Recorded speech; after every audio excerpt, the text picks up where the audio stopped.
So, yeah, how can we bring health to society is the theme. And I want to bring some concrete pictures. The subheading is challenges and opportunities for bringing health to society today. And I'm assuming that not everyone knows Rudolf Steiner's social ideas. And maybe because there are people here who aren't familiar with Steiner, maybe also, though, a lot of people who are familiar with Steiner's work, his social ideas are very less well-known than the rest of his ideas. So I do want to just build a picture of what those ideas are, because I do think they're absolutely essential for bringing health to society. So the first thing I'll say is a quote by Steiner. Is it over there, though? It is. Okay. 1 second.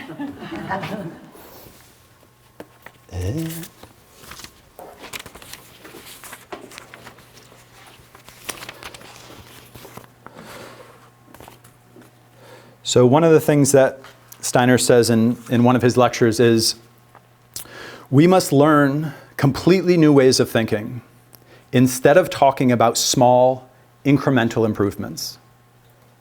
So we must learn completely new ways of thinking instead of talking about small, incremental improvements. And this just points to Steiner's work, which I'll give a picture of. It's a holistic approach to working with society. And it's not what we're doing today. What we're doing is this kind of siloed. We're looking at issues by themselves, and we're not seeing them in relationship to the whole. So it's not that Steiner didn't work also just in very small ways. He worked very concretely on the ground. There was a major campaign for social threefolding in 1919. But then, for instance, I was teaching the seminary students, the Christian community seminary students, and he spoke with them in 1921 about how they need to relate to the social organism. And in those conversations, he's also saying, like, because there's inflation, it's post-war Germany, this is how we can work with finances, this is how we can, So he's working on the ground with small incremental things. But the whole turn of his thinking is that we need to actually transform the whole. We need to be always working towards that larger transformation. And if we don't do that, then any incremental change will not actually get us where we need to go. Welcome. It's hard to find seats, but you shouldn't stand the whole time. I'm going to get my water. There are chairs on this side here.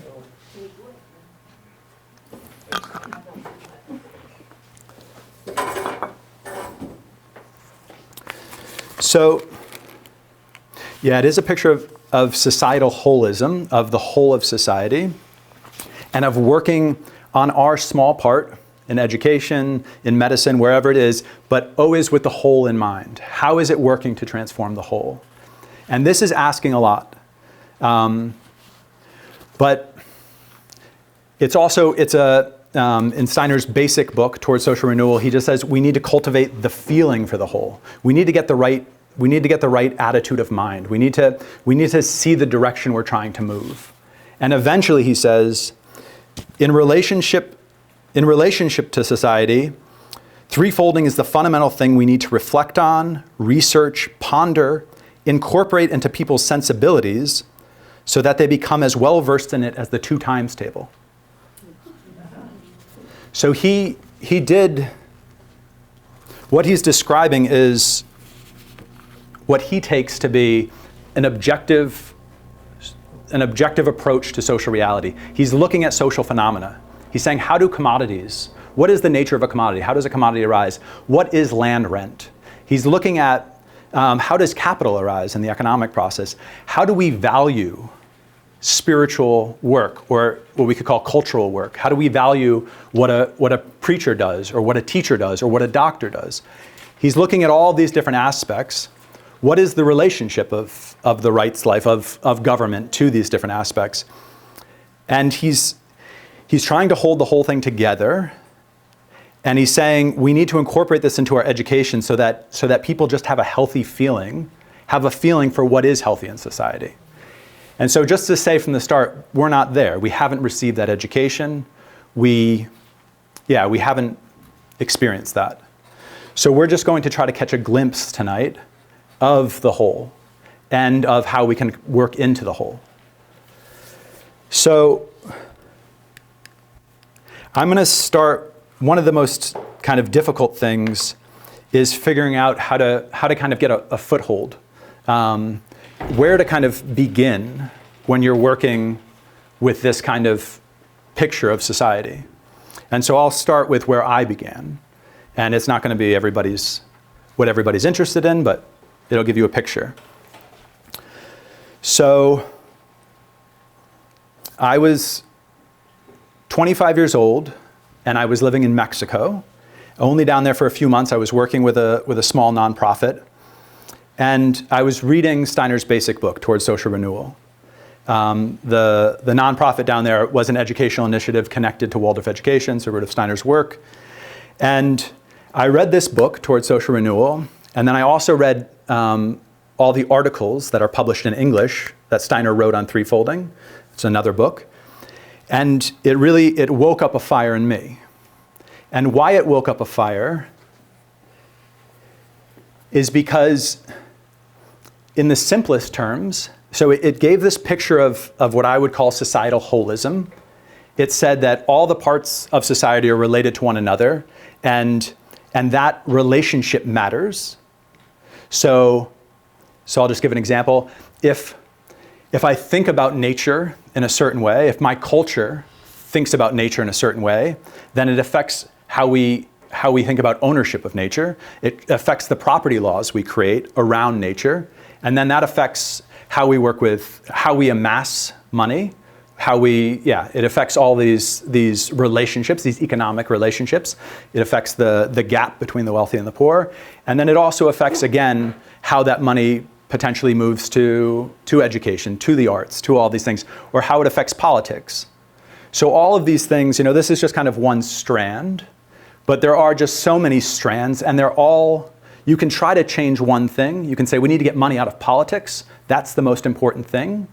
But it's also related to how we think about ownership, how we think about labor, and whether or not it's something we can buy and sell, whether or not we can pay a wage for labor. So all of these things are interconnected, and that was clear in Steiner's work. I was a philosophy major in college. So the ideas were so rich.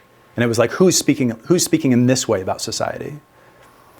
And then the content specifically, it's called threefolding, social threefolding, because he's looking at there being three functional spheres of society. We usually just think about economics and politics. That's what society consists of. I mean, really, we think of just the government, the state. That's society, we think, in a certain way. Like, we just don't have very developed thoughts in this way. So even Bernie Sanders, who many people will know, a politician in the United States who ran for president, he's a socialist. And at one point, I saw him speak in an interview where he said, well, businesses are just an arm of the government. So, I mean, Bernie's a really intelligent man. I appreciate much of his sentiment and of his enthusiasm and of some of his policies. But that idea, I don't think many people would agree with it, that businesses are just an arm of the government.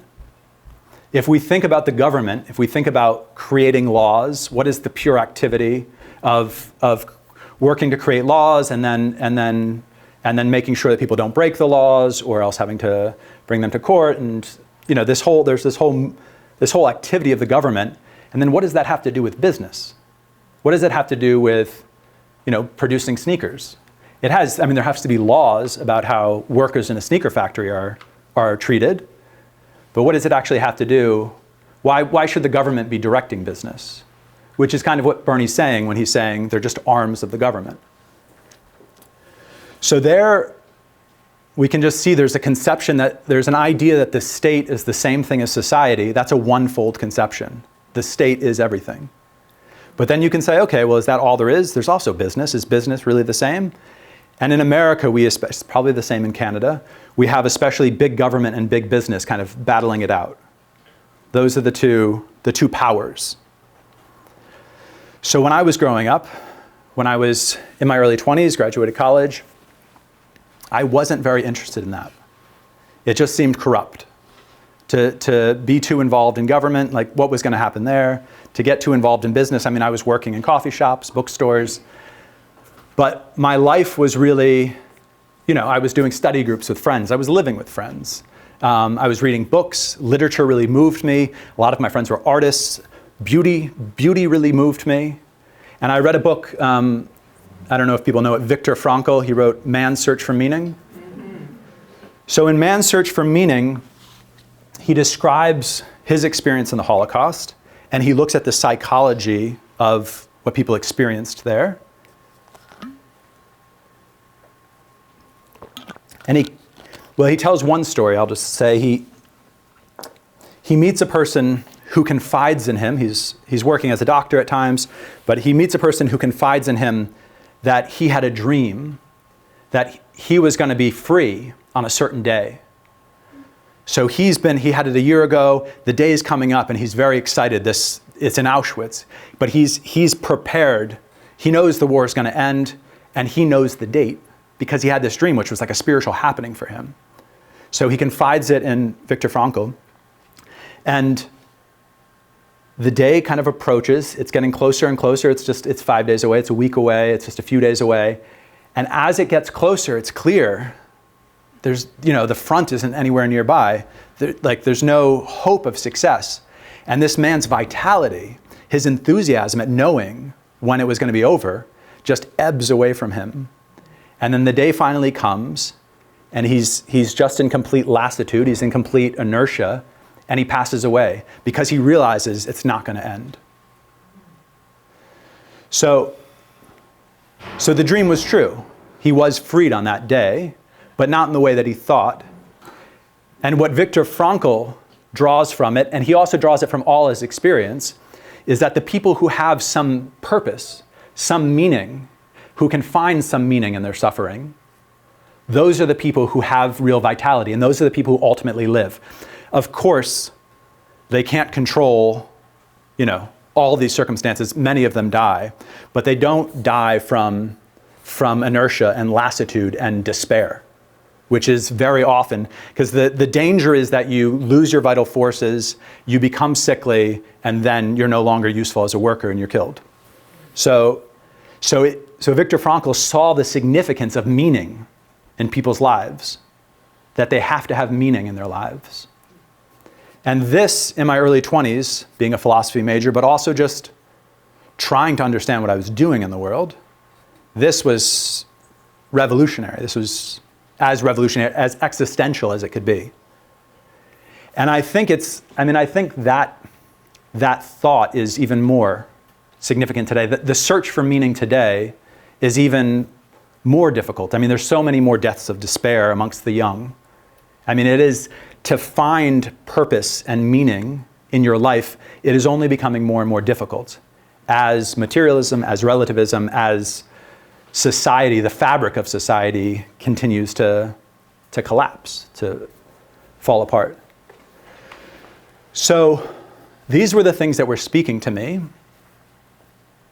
And in reading Rudolf Steiner's book on society, on threefolding, he's speaking about there being three different essential functions in social life, and those are the economic and the political and the cultural function.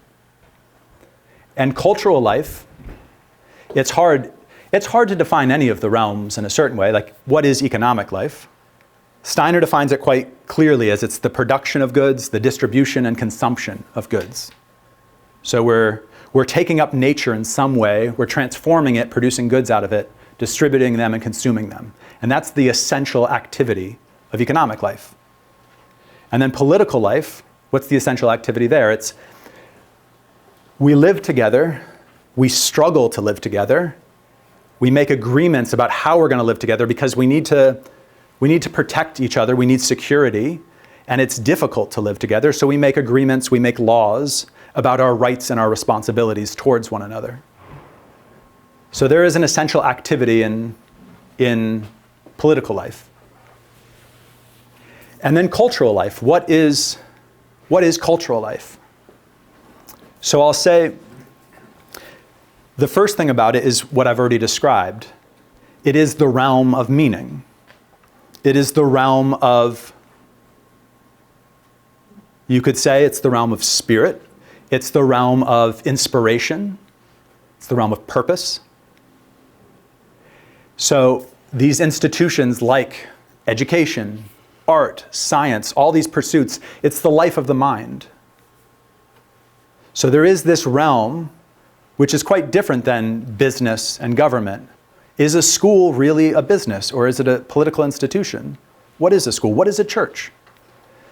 So these institutions, they don't fit into political and economic activities, and they have to do something with meaning. They have to do something with inspiration and creativity. Steiner also, his fundamental way of describing them is that they have to do with the development of individual capacity. So they're about developing ourselves. They're about developing our gifts.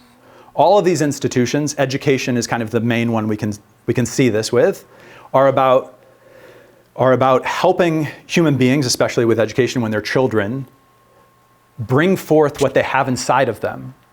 Culture deals with what's inside of us. And economic life deals with our outer life, how we arrange that. So how do we bring forward what's inside of us so that we can give it to society?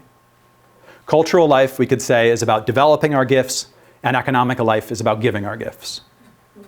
This is a kind of polarity. And then the rights life is kind of refereeing this activity because we don't work very well together. We struggle.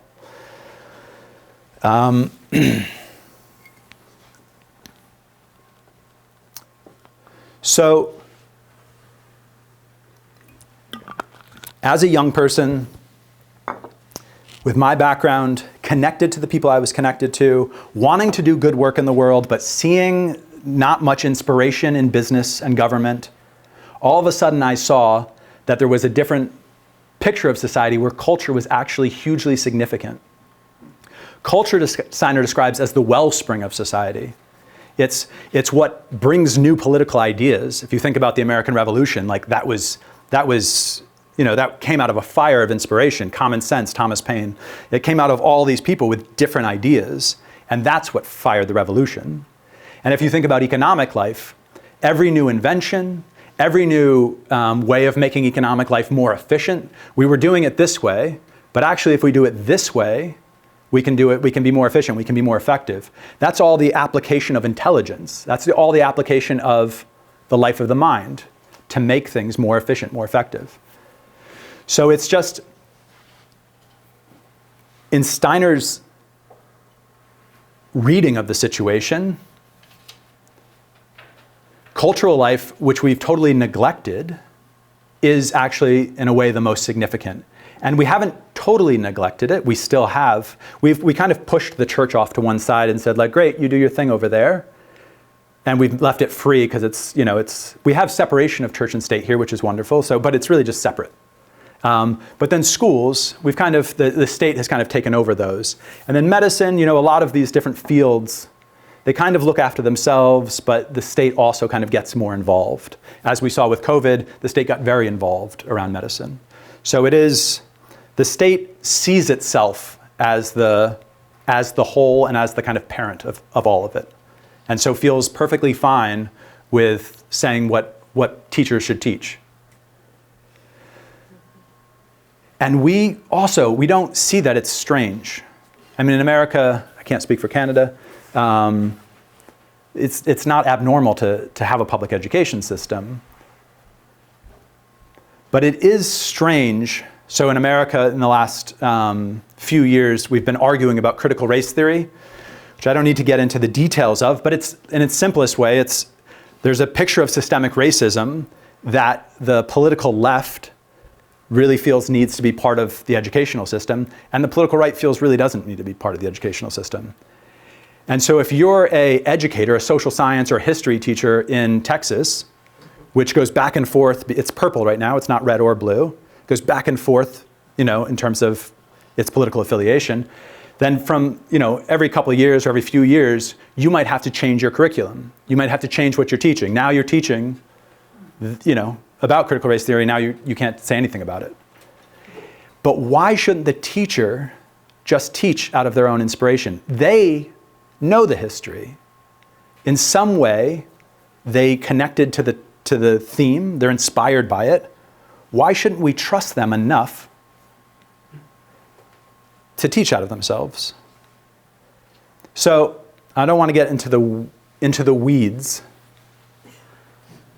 because all of these questions, they're all present in our society, and we all have viewpoints on them, but our viewpoints are very often tied to our political affiliation with right and left. So I will bring up some examples, and it's really hard to break out of this polarity, this dichotomy. I'll try to bring up positive examples from both sides. So just to say, I want to kind of finish this part. This is what inspired me about threefolding. This is how I would describe threefolding in the most basic way. A picture of kind of societal holism, where everything is interconnected and those relationships really matter. And a picture especially of these three functional spheres of society. And it's worth saying, Steiner's not the only person who's recognized this. Many other people have. And there was a whole school of anthropology called trifunctionalism that recognized it started in 1929, but in the 30s and 40s and 50s, Claude Levi-Strauss, Mircea Eliade, big name anthropologists saw when they looked out that there were three different functions, trifunctionalism, three different functions in society, in ancient societies up until about the French Revolution, which they called the sacral element, the religious element, the martial element, the knights and the nobility, the king and the queen, the people who fought and did security and protection, and the economic element, the peasants.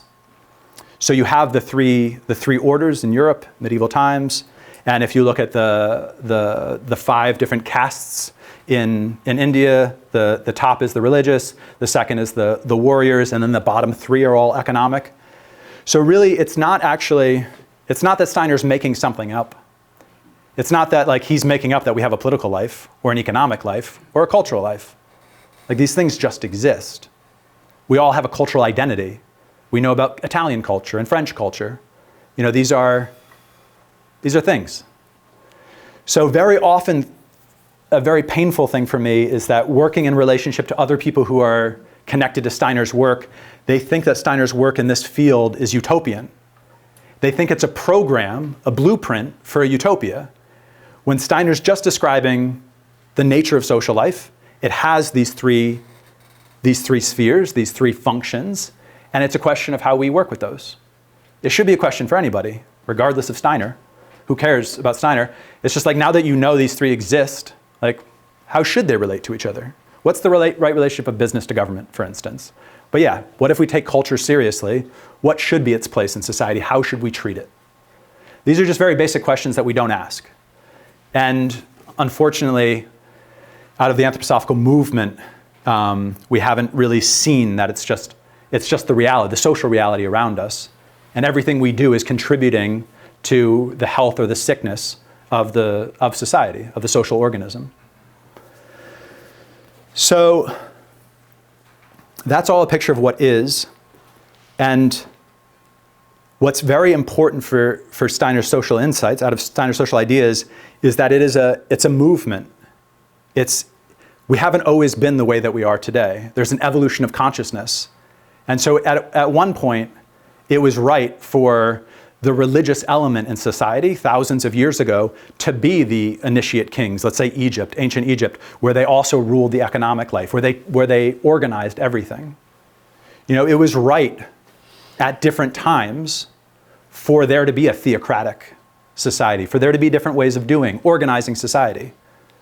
But things have changed, and especially modern times with the advent of the French Revolution, we're just living in a very different world. So what Steiner sees, I want to point to the future. Oh, I also need to check time, though. It's a little after 8. Okay, a little bit after 8. What Steiner sees about the future, in the most simple terms, is that with the French Revolution, there was this, they were tired of this kind of caste or class system in Europe, and they rebelled against it, the commoners of the time, and they had a call that rang out from their heart, which was the call for liberty, equality, and fraternity. You could say freedom, equality, and solidarity, brotherhood, sisterhood.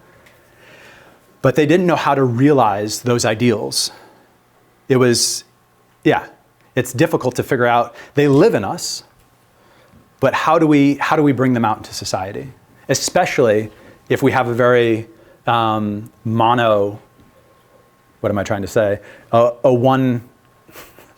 a one-dimensional society where the state is everything.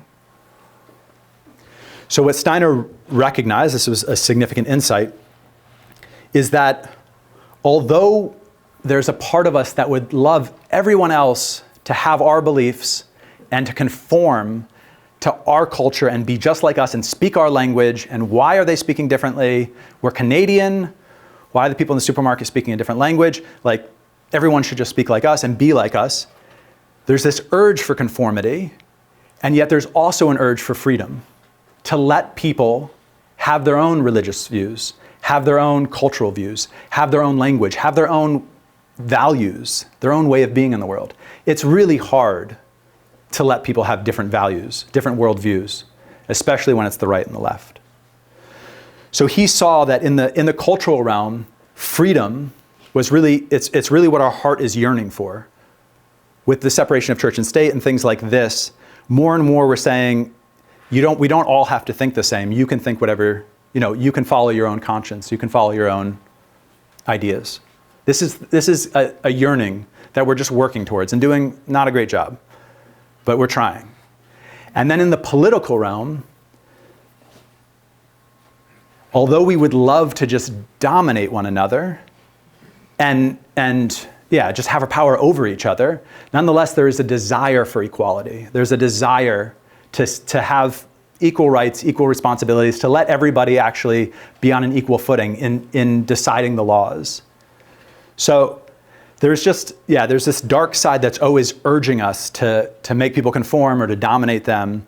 But then there are these ideals in the heart, which exist very strongly today. But, they've existed over time. With the advent of Christianity, Christ spoke about all being equal in the eyes of God.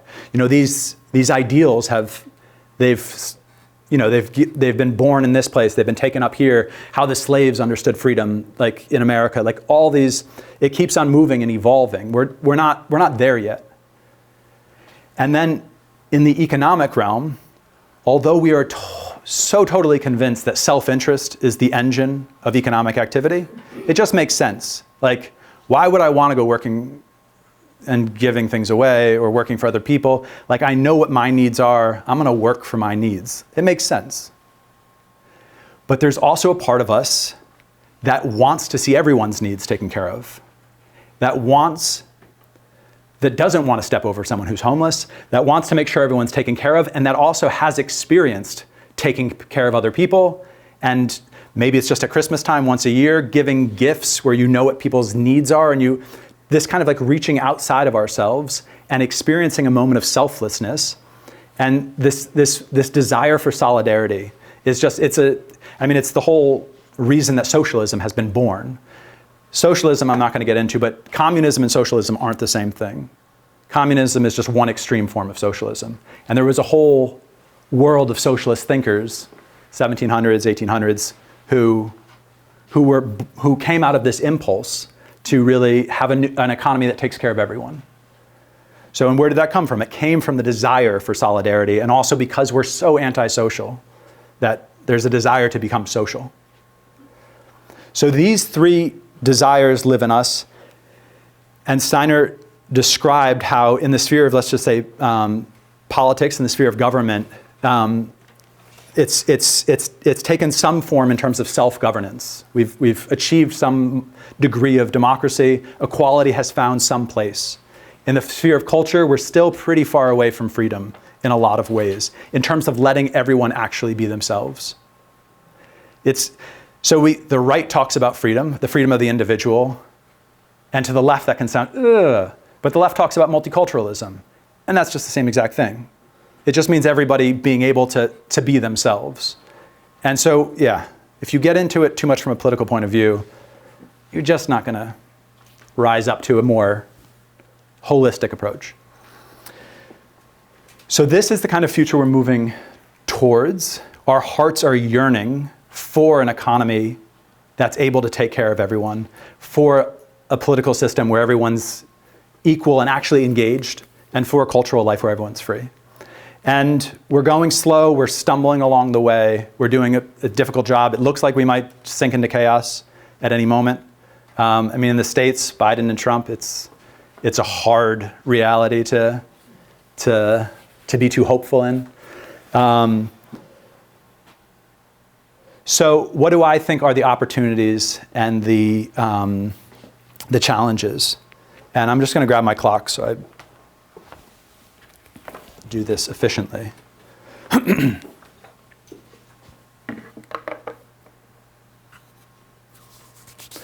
So the first challenge, I would say, maybe the main challenge in a sense, is the fact that we all think we're right. So the fact that we all think we're right, that we're so opinionated. And we know the other side, they're terrible people and they're uneducated. They're brainwashed from the media, whatever their media is. We just know how terrible they are. And we know how good we are. We're so good. It's so nice. But it's going to sink us. This mentality is just going to sink us. And what would it be to look at a news story? How many people here, I'm not going to look for a show of hands, but how many people have gotten a news story and been like, that sounds pretty one-sided. I'm going to see what the other side's saying about it. And then you find out what the other side's saying about it. And then they're both kind of distorting it. Like, what actually happened? And then you have to spend 20 minutes, half hour, maybe an hour digging in to find out what actually took place. And it doesn't really fit the right-left narrative so very well. But both of them spun it. And most of us don't bother to look. We're just looking for the outrage. It's like the outrage comes and it's like, those bastards. They're terrible. How could they do that? So this is one of the main things in my mind. And threefolding does train us in this, which is just things don't fit into an easy right-left dichotomy. As I just said, freedom of the individual tends to be the banner for the right, but multiculturalism tends to be the banner for the left, and they're really not that different. They're really kind of the same. There's definitely how they're treated, how they're talked about, how they're worked with. But actually, both of them are talking about every individual being able to bring themselves, able to bring what's living in them as value, as beauty, as gift. And you can tell just from how I describe that I'm from the left. That's how I was raised. It's very beautiful language. I'm talking about beauty and gifts. That's probably not how you would say it if you were in the right. But you would bring a certain passion about individual freedom, and I can feel that. I agree. So with all of these, it's quite difficult. I'm going to look at two issues that I think are hopeful, that are opportunities. One, they're on both sides of the political spectrum, so prepare to be disgruntled for one of them. The first one is vouchers. I think this is an opportunity. So school vouchers are something that were a decade or two ago, people were maybe 2 or 3 decades ago, became a political non-starter. You didn't want to bring them up anymore. But people were for a while saying, hey, why can't there be freedom in education? And you can give a coupon to your child that the government gives you, and you can use it at the school of your choice. You can get a voucher. I don't know if this really existed in Canada so much, but in America it was a movement. And so it was the idea of freedom in education, and the government was ensuring that everyone should have an education. So they weren't gonna say what the education had to look like. You could decide. And so that was an idea that died, but it's back. So because of the political climate in the United States, especially around COVID, there's been different states are doing things differently now. And for instance, in Arizona, in the last couple years, they've created a voucher system so that people can use vouchers, coupons, at the school of their choice, including homeschooling, including religious schools. So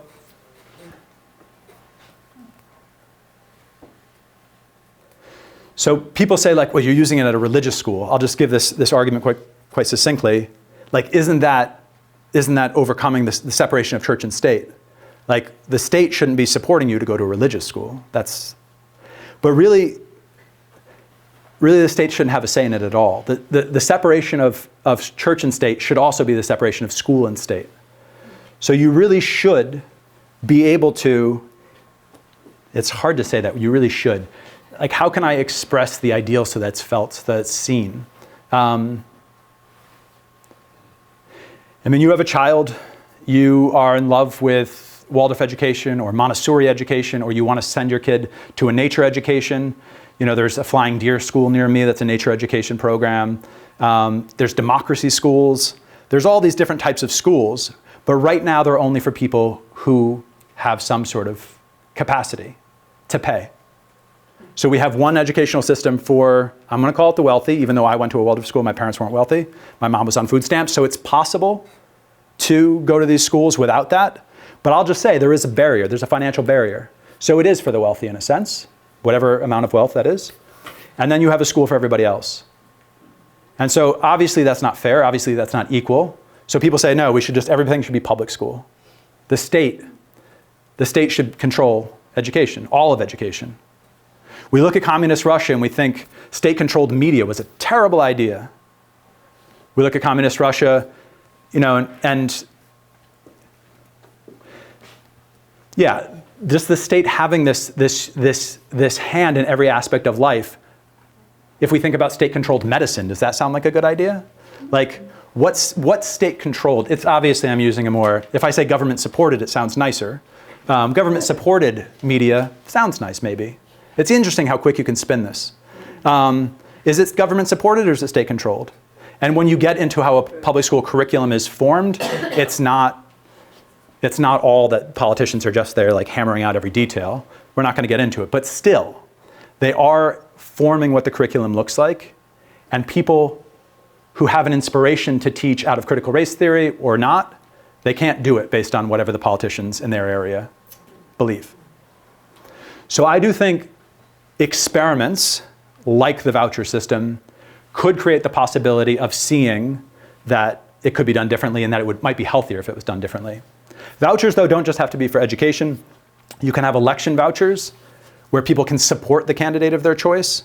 They're given money to support, you know, a nobody candidate who doesn't have any money. Why can you only run for government if you have money? It's a bizarre situation. Media vouchers, where you would get $200 from the government. That's a number that a media scholar came up with. Every American would get $200, and they would send it to their community radio station or their independent radio station or CBS or ABC or New York Times, whatever they want. But they would support the media that they believed in. And can you see if we did that, sure, maybe more right-wing media would be supported, which sounds terrible to people who are liberal. But it also just means that there would be a lot more media. Your community radio station would have a lot more money coming in. Democracy Now!, whatever it is that you watch and listen and love, would have the possibility of a lot more money. So just seeing, the thing that freaks people out about any of these instances is that when there's more freedom for the things that you love, it also means there's more freedom for the things that you hate. And it's just like, no, I'm not going to do that. I would rather just the mediocre system we have now. Because what if they started like a Nazi school where there was a Nazi media company? I mean, that's the danger. But when the Nazis wanted to march in Skokie, Illinois, the state said, no, you can't do that. Even though we have freedom of speech, you can't do it. And the ACLU, a Jewish lawyer from the ACLU came in and defended them and got them the right to march through Skokie, Illinois, which was an all-Jewish neighborhood with survivors of the Holocaust. Worst situation you can imagine. But they were like a small, scraggly group of neo-Nazis who didn't bother to do it. They won the right in the front of the Supreme Court, and then they didn't bother. And instead, there were civil rights groups in Chicago, in that area, who were trying to protest in the parks, who were also being shut down. And when this ACLU decision came through, they were allowed to protest. So if you don't want the neo-Nazis protesting, then you can't say you want your side. You can't say you want the civil rights leaders protesting. If you don't want them to both have a voice, you just want your side to have a voice, it's just not going to work. I mean, we're seeing it with Israel-Palestine. We're seeing it. We always see this story over and over again. And we just have such a hard time. We love freedom for ourselves. And then when it comes to the other side, either we're either uninterested, or if it's our enemies, we're happy to see them actively suppressed. So our feeling for freedom is not actually that strong. If you're just worried about your own freedoms, this is what we need to grow. We need to grow the capacity to feel freedom, equality, and solidarity in their fullness for everybody. So I would say that the voucher system, I'm sorry I'm spending so much time over there. I'm going to come back to you guys some more. The voucher system, I would say, is a healthy experiment, a good expression. And then another one I would just point to is what is also very controversial, which I would call, I'm just going to say, the DEI movement. And there's all sorts of people who have all sorts of feelings about that. It's obviously so controversial. But what I mean by it is that one segment, I'm just going to say, of American society, Black Americans, have kind of said enough. Like, this isn't working for us. There is systemic racism. And it's just the reality. It's the reality that every human being is prejudiced. So you're born into a family, you're born into a group, you have a certain language, you don't understand the others. They babble. Why do they talk like that? This is why the Greeks called them barbarians. They just bar, bar, bar. They don't make any sense. It's harder to understand the other. And not just, if we're all white, if you're a white man, it's a white woman, like men and women, we have these generic differences, and it's hard to understand each other. And so we're just not that nice to each other, and we don't lift each other up. We take care of our own, kind of. So if the majority in America has been white for the longest time, affirmative action has gone to the white people. So if you were a Black person coming back from the Vietnam War, you couldn't take the GI Bill and go to universities. If you were, so that was just affirmative action for white people. There was redlining where you couldn't move into certain neighborhoods in the cities. It's just over and over again, there has been systemic racism. And people aren't that excited about talking about it. And they say, what about economic disparities? This is worse. And it's true. Economic disparities are terrible too. There are the rich and the poor, and what's happening there is systemically sick.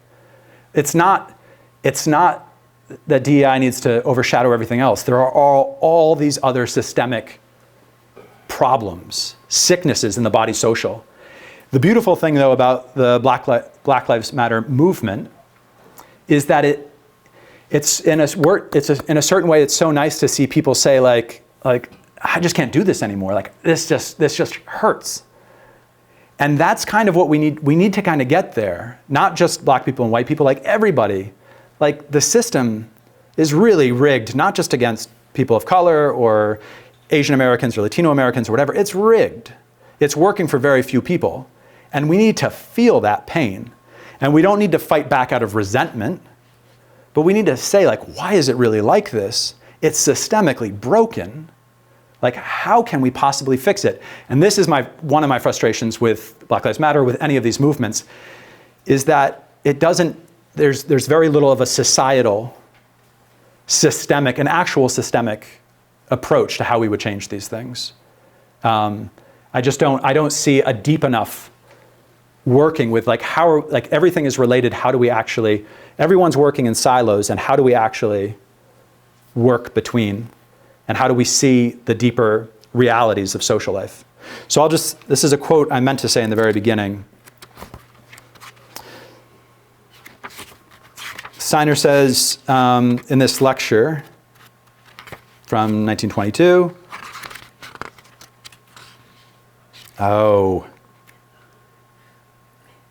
Yeah, that's it, right? Yeah.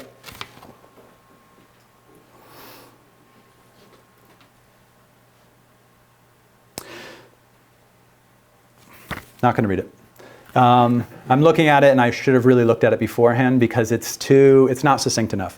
What he does say is that social science is hard, and natural science, I mean, how many people here are natural scientists? Not that many, but natural science takes a certain training.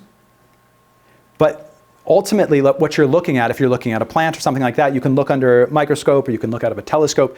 Like it's somewhat fixed. Like it's not on the move. Social life, social science is so hard in comparison.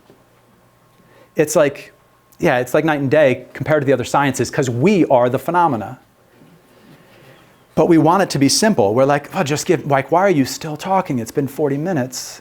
Like, is there an answer? There's got to be an answer. It's something we can just do. But what I'm saying is, like, there's no answer. Like, we need to develop social science as rigorously as we've developed natural science. And I'm not saying the social sciences haven't been developed in the universities. Unfortunately, our whole way of doing science is reductive. We reduce it to other levels, the material and the mechanistic, and we don't take phenomena seriously on their own level. We don't take social phenomena seriously in their own right. We say, what's happening in the brain? We try to understand it in these other terms, which is what we do in psychology. It's what we do in all the fields. The only real sciences are the hard sciences. It's physics. It's working with matter and so we try to explain everything in those terms. And I'm not going to get into that, but it's not going to get us where we need to go. We need a new social science. So I've obviously put very big tasks in front of us. I've pointed to one challenge, which is just a very personal challenge, and then to a couple opportunities. The fact is there's opportunities everywhere. Things are falling apart. Things are chaotic. Also, if you belong to an anthroposophical institution, things are falling apart there. Things are chaotic there. Not in every one, but in some. It's hard. You start with a fire, a flame, a star that you're working towards. Every organization does. And then after a while, why are we doing this work anymore? It becomes much harder. My colleagues are such a pain in the neck. It's hard to do this work. And so, we're just having a hard time in social life. And chaos, though, we've been so fixed that chaos creates certain possibilities. It creates a certain fluidity if we can work with it. That's not that hopeful. I don't want to go into chaos because the further we go into chaos means increasing suffering, especially if our economic systems and these things collapse. That would mean a huge amount of suffering. I'm not looking to kind of reset anything, especially because we don't have any good ideas. If we had a collapse tomorrow and then we're like, great, we're going to restructure society, we do the same bad thing we've been doing. Like, we need to grab hold of good ideas. We need to develop ourselves socially. So in terms of opportunities, I just want to be clear that Steiner talked about the principles of threefolding remaining the same, especially their long-term principles for this time. But the way we work with them, the way we work to realize them has to constantly change. So in 1918, 1919, at the end of the First World War, there was chaos everywhere. They really worked to bring all three spheres into harmony. Steiner's book, Towards Social Renewal, was the New York Times reviewed it, and they said it was the most widely read book on social change, on sociology in Europe after the war. So there was a mass movement. He trained all these different speakers to go out and basically agitate, trying to kind of educate the people in Upper Silesia, in Stuttgart, in Germany, in these places. And it didn't work. And then so before that, at the end of the war, he was working with the government. It was a completely top-down approach. They were trying to create the peace treaty where Europe would bring forward threefolding and the West, America, the Allied powers, would bring forward the 14 points. But they said we would restructure ourselves this way. But it almost worked, meaning that he was in conversations with Max von Baden, who was the person who negotiated the peace treaty, but it got rushed at the very end. It got pushed through. So it didn't work. He had his memoranda on the desk of the Emperor of Austria, and also in the highest ranks of power in the German government. So there was a possibility there. It didn't work. He changed gears, did a grassroots approach. It didn't work. 1921, he's speaking to these priests that I've been at the Christian Community Seminary this week. He says there, we need to do it differently. We need to work just for the freedom of the cultural realm, because that's the only thing that's possible now. Inflation is going through the roof. We just need to work on the independent spiritual life. Geistesleben, it means the intellectual life, the cultural life, the spiritual life. A year later, 1922, he's working with economists. He's saying we need to transform the economy. That's what's possible now.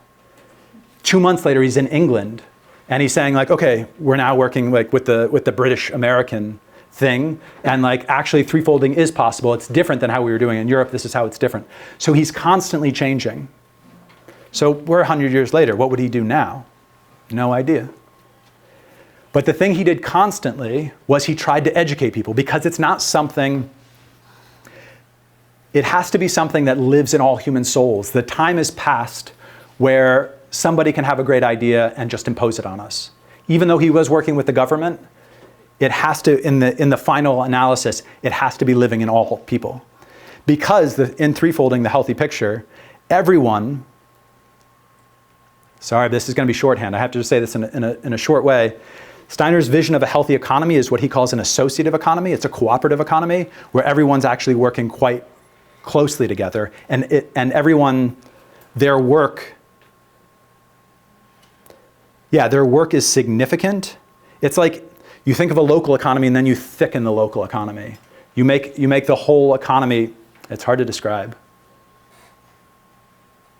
But yeah, what I'm trying to say is that everyone's participation in the economy is very, very significant. And their relationships with one another is how we build supply chains and how we build up an economic knowing. In the political life, democracy as we're doing it isn't the ideal. In the political life, in order to birth real equality, we have to meet each other in political processes across the table. We have to actually participate. So there's a movement for open democracy and things like that, deliberative, or what's the word I'm looking for? We need democratic forms where it engages as many of us as possible in actual political processes, not just representative democracy where we're voting for someone every 2 to 4 years. It's important that we actually engage in these processes. Cultural life, it's about the development of every single human being. Going to the school of their choice, getting the news that they need to educate themselves, being able to experience the arts, experience science, to be able to support these cultural institutions, these cultural actors, and to be nourished by them. So the healthy threefold social organism, what we're moving towards in our heart of hearts is freedom really reigning in the cultural life, and equality is a really felt experience in the political life, and solidarity being a reality that lives between us in the economic life. So, yeah. The main thing Steiner said was like, this just needs to enter as many heads as possible. We need to educate. And in that sense, we're not doing a great job. We're not doing so well, but things do go viral. It's possible things could shift there. And it doesn't really matter to me. Like all there is to continue to work towards social health. So I'm hoping as many people as possible find this work, engage this work. I write articles. I try to bring the vegetables along with everybody wants to read the news, so I try to like bring in the vegetables. I try to like bring in healthy, holistic thoughts with these outrageous news stories. But yeah, how can we engage in this work? How can we support this work? So yeah, and things could change from day to day. I do hope, I'll just say it's a personal hope of mine, that anthroposophists, so for those who aren't anthroposophists, I apologize, but because I'm a part of the anthroposophical movement, I have a relationship to Waldorf schools. I went to a Waldorf school. I know the ideals that they carry to an extent. I have a relationship to biodynamic farmers. A lot of friends of mine are farmers. I know the ideals that they hold.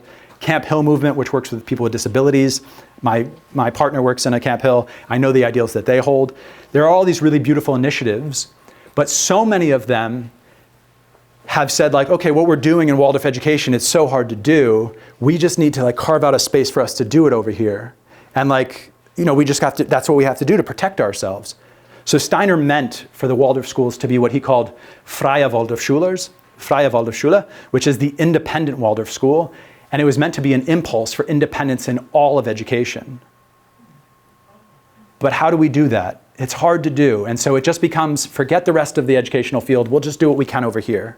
And biodynamic farms, we'll just feed our people over here, but we're not going to change all of agriculture. We're not going to change how people with disabilities are dealt with. We're not going to change, the field of religion, medicine, anthroposophical doctors. So Steiner brought wild things in every field. Like he just brought serious wisdom into everything. And there are doctors who are trained in Western medicine who are also working out of anthroposophical medicine indications. And they're trying to do their work while a lot of them work with homeopathy, while the government says homeopathy is completely bogus.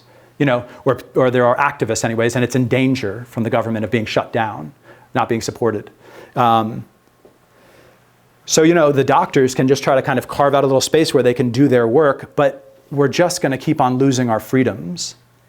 And actually, I think people in the anthroposophical movement should turn to society and say, like, okay, we've been kind of in our little island for long enough. How do we transform the field of education? How do we work with others in the field of education and create coalitions? How do we work with other alternative medical practitioners? Chinese medicine, whatever field of medicine it is. Steiner, when he looks at the field of education and says it should be free, he doesn't mean it should be free so that every school should be a Waldorf school. He means it should be free so that there are Waldorf schools, Montessori schools, nature schools, so that anyone with an educational impulse can bring that impulse. Same with medicine. And then there should be competition in the cultural realm that the best ideas win. You want an exchange of ideas. That's how things are healthy. And so the best educational impulses will become more popular. The best forms of medicine will become more popular, hopefully. We have to trust. So my hope is that there will be, in the anthroposophical movement, more movement building towards threefolding, recognizing that we have a relationship to society and turning towards the field of education or whatever it is, turning towards the whole cultural life, turning towards the whole society and saying, what's our role in this?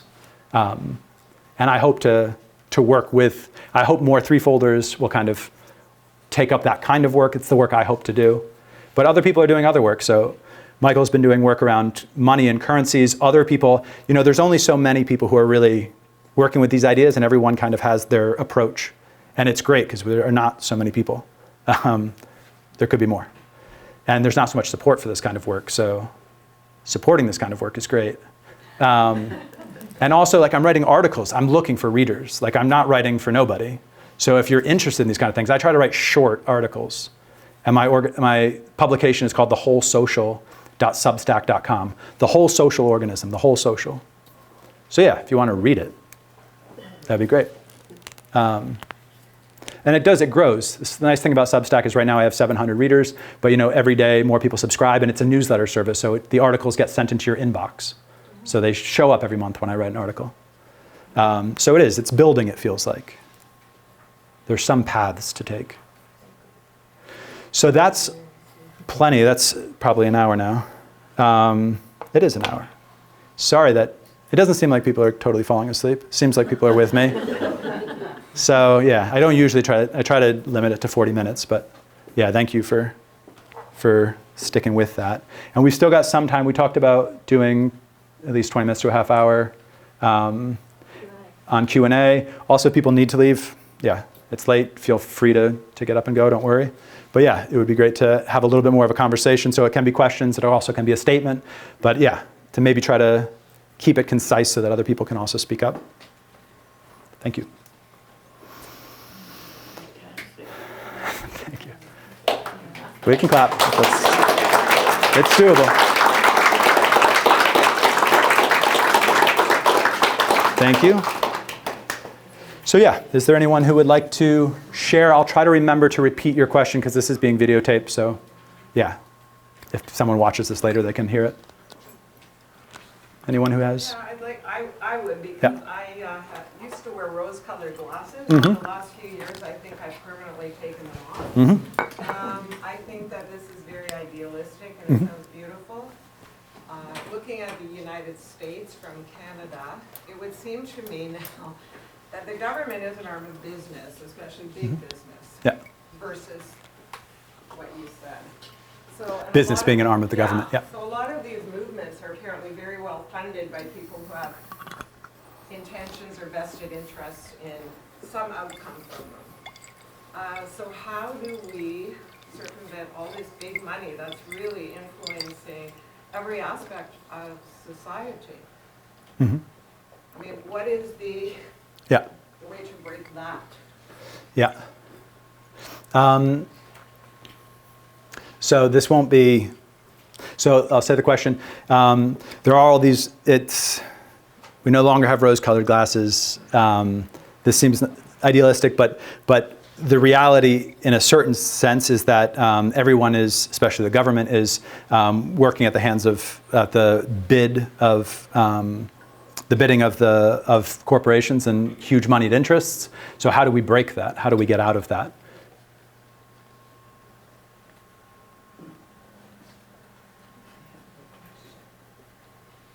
It's a good question. Buy local. So I mean, I mentioned that there is a money out of politics movement. It is a real movement. It is a significant movement. It has its celebrities. You know, every movement has to have its celebrities, the people who come up on stage at their conventions and talk about the importance of money out of politics. And that, for me, it's been one of the more important initiatives because it's so obvious. Like it's, you know, what is I mean, money is just this corrupting force. But I'll just say so most people, they look at what's happening and they say, who are these bad people? And if you look into it, especially, there are a lot of rabbit holes to go down in terms of, the history behind. I mean, there's all sorts of, looking at COVID, but looking at anything, especially like the power structures in the past, the Illuminati, like looking at different, I'm just kind of moving it's a little bit of a tangent, but there's a history of all these groups, shadowy groups, that have alternative, that want power and are kind of going about it in their own way. And I do think I would never poo-poo pursuing, looking at it in any way. It's not my interest. So when COVID was taking place, so I'm in relationship to so many people who think that the boat is being hijacked. Like the boat is being hijacked and we're going towards we're gonna crash. We're gonna crash into an iceberg. You know, like who's at the wheel? Anthroposophists, I'm sorry to use this language for people who don't know it, anthroposophists will say Ahriman's at the wheel and it's terrible. Ahriman has grabbed the wheel of the ship and he's taking us towards the iceberg. We're gonna crash. But no one knows how to guide the ship. No one knows where we should be going, really. I mean, when we're talking about the ship of state, when we're talking about the ship of society, not state, the ship of society. And so this is my focus. My focus is what are the existing dynamics, but what are the healthy dynamics? And yeah, I mean, it's obvious in a certain way that, I mean, there are just huge moneyed interests that are behind all of this. And we do need to see it. And we need to create new laws around how capital is transferred, around inheritance, around ownership, around how labor is treated. Like all of those need to be done, but we need to figure out what those laws are. Because if we just were amazingly able to bring our pitchforks and get rid of those guys, there would be new ones. And they would be us. Meaning if we got power, I don't know how everyone is doing in their development, but when you have, like how much you've grabbed hold of your own inner spiritual development, but when you have nothing, it's somewhat easy to be virtuous. Like but when you start getting power, it means you also get freedom and all sorts of things are unleashed. Like it's just the fact that our egoism steps up in someone was describing tonight to me, like when they put on a suit, it's like, they're just like, okay, like I'm ready to dominate somebody. And this was somebody who's just like the nicest person in the world. You know, it's just we've got these power structures and you step into them. And if you haven't trained your inner core, like you're gonna do the same thing. So I just don't love pointing fingers at these terrible people because I know that where I am in my development, I probably wouldn't do things so differently. Although in my heart of hearts, I think I would. All of us do. I would do it differently. Sorry, that's a very particular answer, but I'm going to keep on jumping around. Sir? I just wanted to pick up on what Yeah. Ben was asking. I think there are a number of very concrete examples Yeah. in our area where communities are getting together and figuring out various ways to do community finance. I could give a long list of organizations, but the main instrument is something like a community bond, which is where people in the community who want to support an initiative find a way to participate financially. So you get thousands of people with limited resources making certain things possible. It's hard. Yeah. And there's a lot of garbage that goes on, but the point is we do have Yeah. beginnings in that area, and which are quite inspiring. Yeah. We need to really focus on, everything you say is true Yeah. as we go down the road, but right now there's stuff you can do. Yeah. Can you remind me of your name? Because I recognize you. But Mark McAllister. Mark. Okay, nice to see you again, Mark. It's been a long time. But yeah, I mean, just to say, in this vein, I mean, I've been someone who's been very interested in the alternative economics movement. There are really beautiful, I mean, there's definitely in the realm of finance and money, there have been a number of initiatives. I struggle a little bit with some of them because it takes so much work and what's the payoff. But around land and ownership, there's something called community land trusts, which are doing things quite radically different.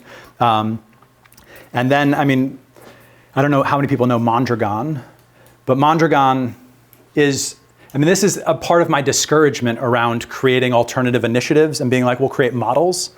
Mondragon is a federation of worker-owned cooperatives in northern Spain, in the Basque region of Spain. It employs over 200,000 people. It's like 200 to 300 different cooperatives building refrigerators and ovens and manufacturing stuff.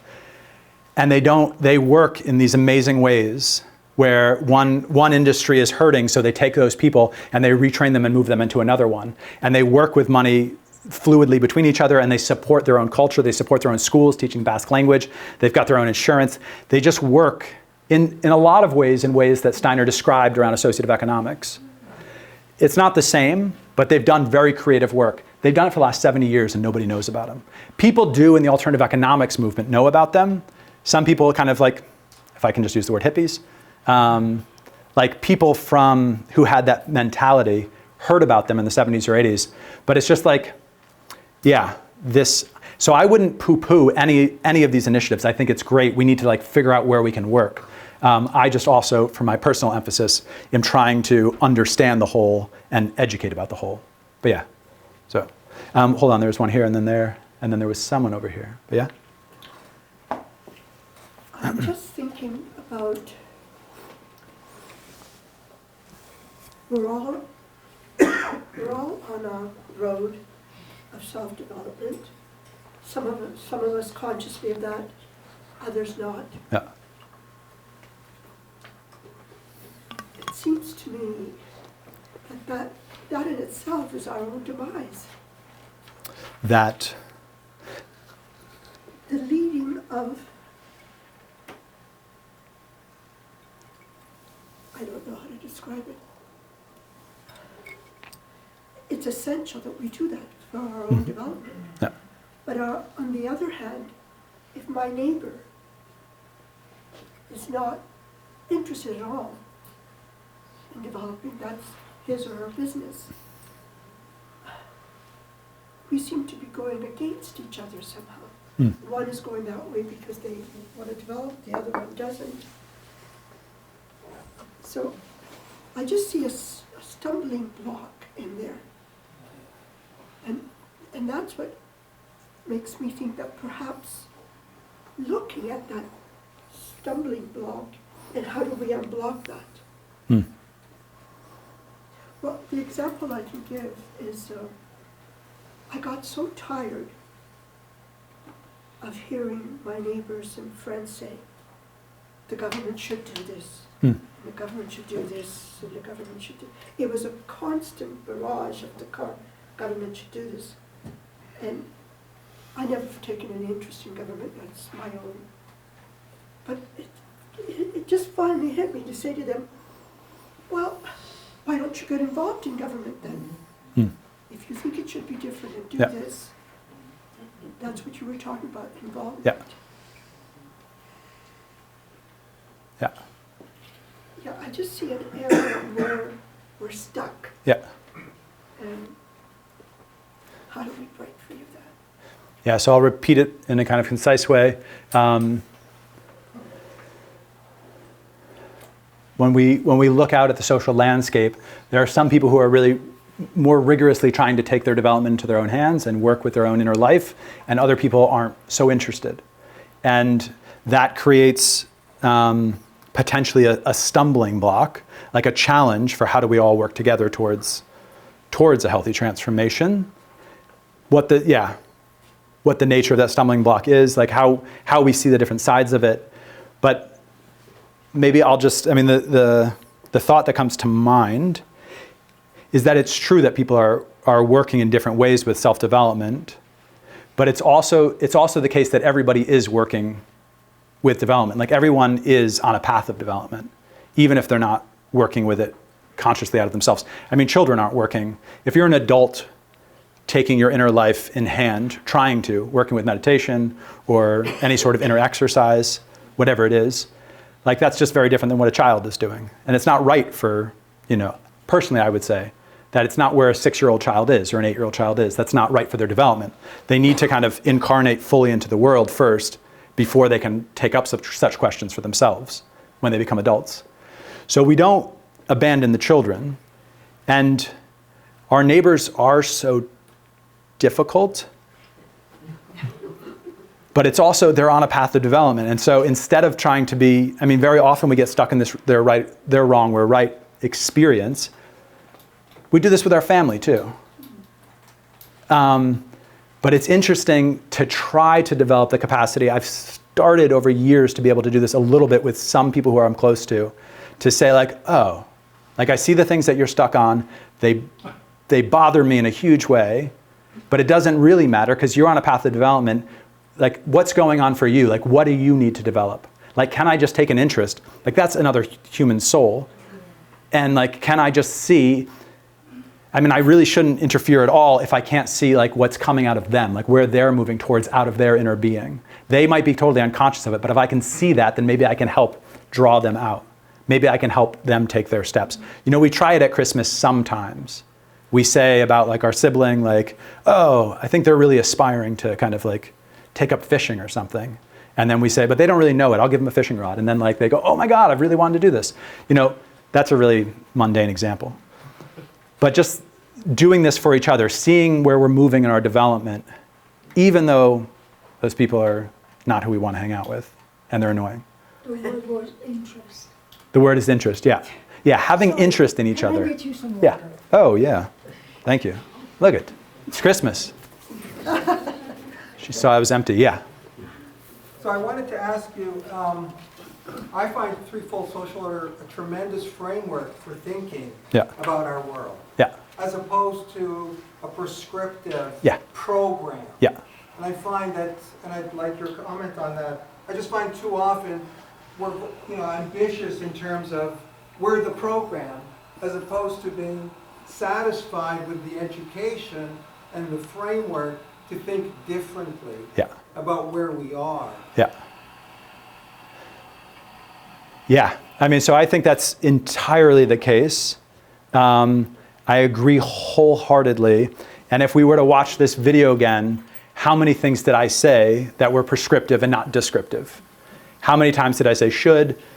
But it is hard because some things are objectively healthier and some things are less objectively healthy. So one of the things Steiner speaks about is that working for a wage. If you can do something because you love it, and that's the impulse, you love the deed, you want to do it, then you're working out of free will, out of your own free volition. But if you're only doing it because you want the paycheck, and you wouldn't do it if you didn't get the paycheck, if someone said, I'm not paying you to do that anymore, and you'd be like, I'm not doing that. That means you're only doing it for the paycheck. It just means that in a sense, wagery is, it's bounding us, it's binding us. And it could, there are different ways of working with this, but I'm just pointing to it as an example because, how we work with land and ownership, how we work with remuneration, how we work with compensation, that these questions, to be descriptive, we have to describe those different realities. And then I will say we need to separate work and income, which then becomes prescriptive. And it's hard to be really hygienic about it. But you had to follow up? Well, I just wanted to emphasize how important it is for people to really so much. understand the three spheres and how they Yeah. interact with each other. Yeah. So just to let people know and to understand that our political approach has been completely undone by the economic predominance, Yeah. right? Yeah. That alone is huge Yeah. learning and has a huge impact to recognize that we've basically been completely undone Yeah. by our economic concerns instead of really seeing that it should be the political concern in politics and culture realm. Yeah. And so really split them out that way. Yeah. Yeah. To me, that's the real value. Yeah. So I guess I'm just trying to promote Yeah. the educational side Yeah. versus let's do Let's do something. the bonds or this or that Yeah. or the land trust. Yeah. But getting out into society Yeah. with an educational mode. Yeah. I mean, can you imagine being on the radio and talking about threefold, so like, not so much even threefolding, forget Yeah. about threefolding. Yeah. Just talk about culture, politics, and economics, Yeah. and the separation of that, and the rightful relationship, Yeah. right? Yeah. So if you go on the whole social, my publication, I've done a couple radio shows, and I would love your feedback. And also, yeah. I wanted to say that I've been following you for the last over 25 years. Because, It's true. It's only Yeah. 17 or 18 years, but yeah. well, Because I've been working on it for that long, but yeah. anyways, because he's with the young people, always with the young people. I wanted to, I've been following your substacks Yeah. from the beginning.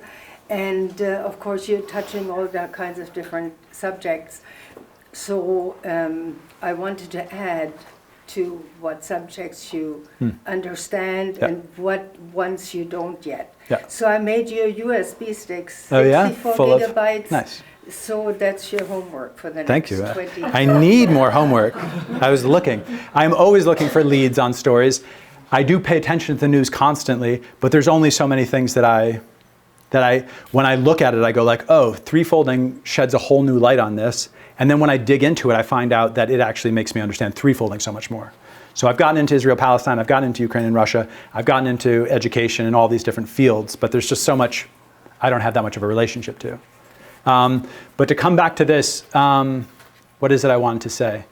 In America, there's this phrase, ready, aim, fire. There's this phrase around the world, I think, ready, aim, fire. But we very often want to do fire, aim, ready. We're just like, put me in, like I'm ready to do something. And so I'm working in Wisconsin, it's where I'm going next. We've got a community organization.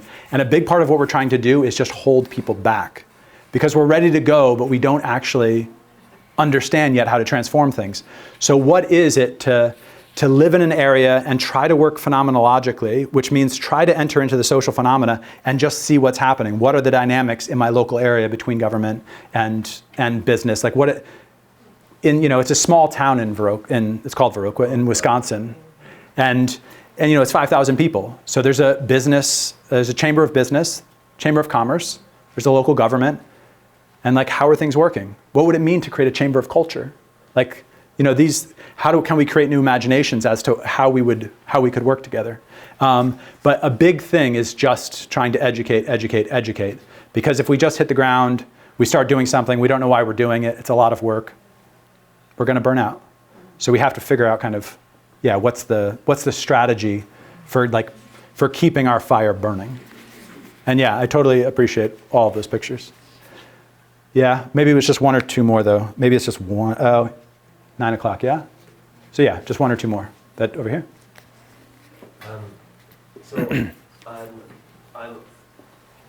always a little shocked at how scared I am when you are hinting about giving freedom to the other people. Yeah. And, as a teacher, I tell kids what to do all day long. Mm-hmm. And there's a rationale for that, which maybe sometimes is just an excuse. But the idea being, you let a 3-year-old decide what to eat, and it's ice cream for breakfast, dinner, and lunch. Yeah. And on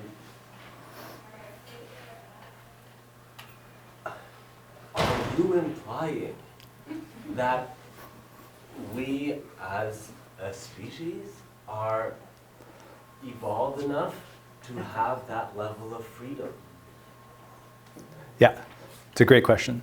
I'm implying that that's the direction we're going, and that we shouldn't be working against that direction.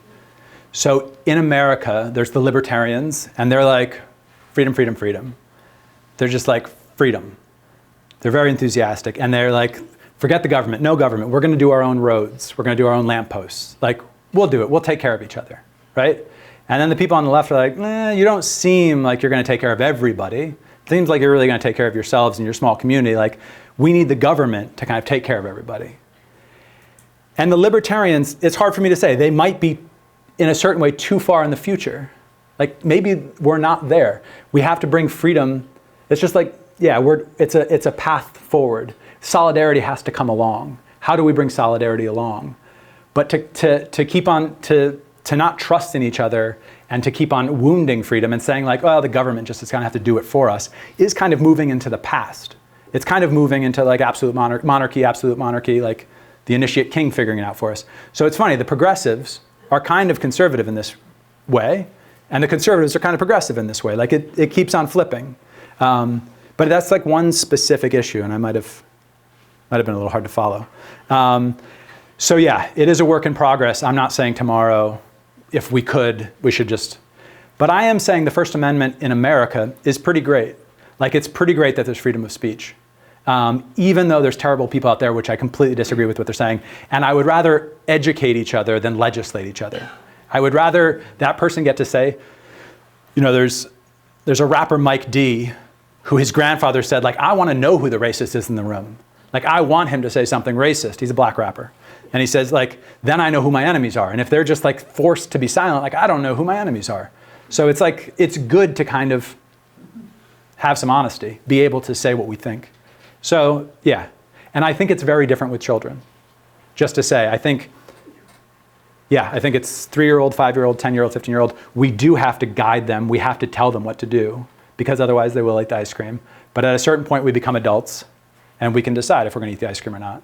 We figure out it gives us ice cream headaches, and it's terrible. That's personal. Okay, so That's it. Yeah. 9 o'clock. I apologize. If you want to talk afterwards, or there was another one over here, I'm happy to. But yeah, thanks for the question. Here, if you haven't contributed. Oh yeah. Applause first. Last time?